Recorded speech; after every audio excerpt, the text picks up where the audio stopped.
kalau kita, abdi kita, seorang militer pun abdinya buat negara, tetapi dia mengulurkan sesuatu kepada pemberontak, itu pun sudah melanggar undang-undang di negara ini. Anda hanya baru di PDI saja sudah berkhianat terang-terangan seperti itu. Kemantapan Anda itu memang hak Anda. Cuman Indonesia sudah tahu siapa calon-calon pengkhianat bangsa ini. Jangankan orang di golongan partai ya, kalaupun orang yang mendukung pengkhianat bangsa ini dengan negara asing, itu harusnya diusir dari negara kita. Ya kan? Betul nggak? Setuju nggak rakyat Indonesia? Ya, rakyat Indonesia ini semakin kuat, semakin jeli. Mana calon bibit-bibit kuman NKRI itu sudah dari sekarang. Ya, kuman-kuman NKRI ini akan melilit, ya, membuat jentik-jentik kepada yang lainnya. Ingat itu, ya. Tidak hanya di kalangan PDI saja.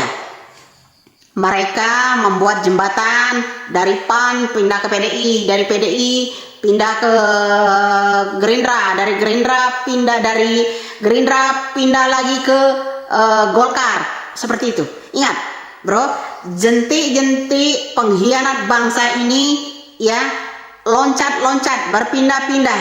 Ingat, jentik-jentik ini, ya, pengkhianat-pengkhianat bangsa ini akan berpindah-pindah. Tidak satu ini aja lah ya. Mereka tidak bersih hatinya demi merebut kekuasaan, ya kan? Nah, mendukung berkuasa kan, bukan mendukung seorang pemimpin, tapi mendukung merebut kekuasaan. Iya tah? Iya nggak? Mau berkuasa lagi ya? Kasih aja bro kesempatan sama yang lainnya. Ya, nah, ada yang mulai panas dingin ketika hakim mendongkrak yang namanya saksi 8,32 miliar, 8 triliun, 32 miliar masalah kasus BTS, ya kan? 3,665 diserahkan pada kontrak dan sisanya kemana belum ada jawabannya. Ayo dong Bu, bongkar semua. Itu yang sisanya 3 triliun, 8 M itu lagi ya Bu ya, saksi ya, kalian itu ya perampok-perampok uang-uang negara ya, tolong Bu dikemanakan. Apakah bekas sewa jet pribadi kemarin untuk kampanye? Kan redup nih ya, kampanyenya kesana kemari redup, ya enggak?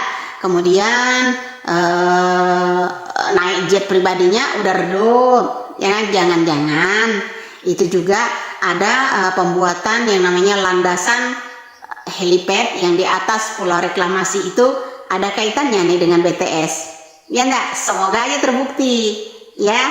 Nah, begitu juga dengan Budiman Wijamoko ini ya, Pak Budiman, Anda sudah abdi sejak lama ya di PDI. Ketika Anda tertarik dengan orang yang mau berkuasa, maka Anda pindah, ya kan? Mantap pilihan Anda karena ingin berkuasa, ya kan? Nah, di sini bro kita harus tahu karakternya, seperti Noel ya, dulu ternyata dia orang pengkhianat juga.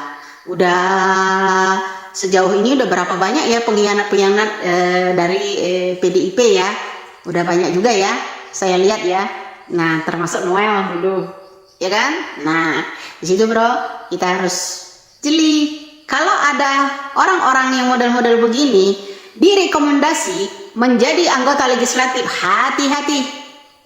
Termasuk orang yang di daerah mana kemarin itu, yang namanya siapa itu kemarin, lupa aku ya, nanti saya cari tahu lagi. Yang kemarin senang kalau Bapak Jokowi dihina, itu dari pileg dari Jawa Tengah ya, Jawa Tengah kalau nggak salah ya, nomor 6 ya, itu ya.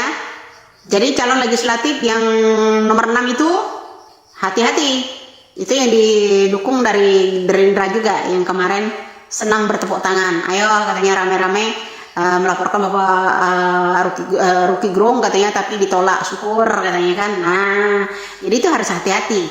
Nah, hati-hati buat rakyat Indonesia. Kalau yang namanya orang ini nanti, kalau dia dukung Prabowo, suatu saat dia akan didukung menjadi pemimpin daerah, atau suatu saat besok dia akan direkomendasikan menjadi anggota legislatif. Hati-hati guys, ya, hati-hati. Ini langkah dan siasat seorang Budiman agar mendapatkan kursi melalui Gerindra. Ya, hati-hati. Untuk rakyat daerah-daerah, hati-hati. Kalau suatu saat orang ini akan direkomendasi menjadi pemimpin daerah, bupati atau wali kota atau calon legislatif. Oke, salam waras, salam cerdas rakyat Indonesia. Nah, itulah Nyai Widya terhadap pengkhianat, dan tidak ada kata lain yang tepat buat Bang Budiman dan Gibran selain pengkhianat bajingan. Saya kira mereka berdua ini orang yang betul-betul haus akan kekuasaan. Mereka tega mengkhianati partai yang membesarkan namanya, partai PDIP, demi ambisi kekuasaannya untuk menjadi lebih dari seorang kader. Saya kira ini adalah contoh yang buruk yang tidak bisa diberikan panggung untuk mendapatkan sebuah kekuasaan, karena akan merusak bangsa negara. Hanya mementingkan kepentingan pribadinya, hanya berpikir soal perutnya, tidak pernah berpikir soal bagaimana agar bisa mensejahterakan masyarakat. Nah, contoh kecilnya yang terjadi saat ini, bahwa mereka ini partai dan Ibu Mega saja dikhianati, apalagi rakyat. Dan semua itu mereka lakukan hanya untuk bagaimana agar bisa mendapatkan kekuasaan dan bisa lebih apa yang diraih pada saat di PDIP.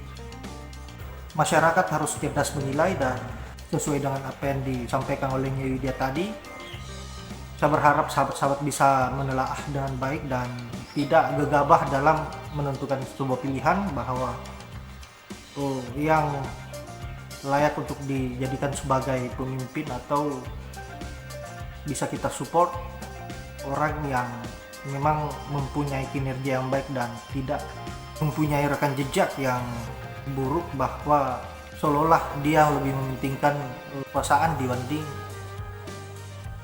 masyarakat. Terima kasih buat Nyai Widya selalu menyampaikan sebuah edukasi yang mampu menyadarkan kita agar tidak salah memberikan kepercayaan terhadap tokoh-tokoh yang kita anggap sebagai mampu membawa perubahan bagi rakyat. Dan hari ini saya dan mungkin sahabat-sahabat bisa tahu bahwa dua orang ini tidak lagi layak untuk dipercaya. Dan terima kasih buat Nyai Widya, semoga sehat selalu dan rezekinya dipermudah. Dan juga sahabat-sahabat Budi TV, terima kasih sudah menyempatkan diri untuk menonton setiap video yang saya up. Semoga sehat selalu, dimudahkan rezekinya. Saya akhiri dengan ucapan wallahul muwaffiq ila aqwamit thoriq. Assalamualaikum warahmatullahi wabarakatuh.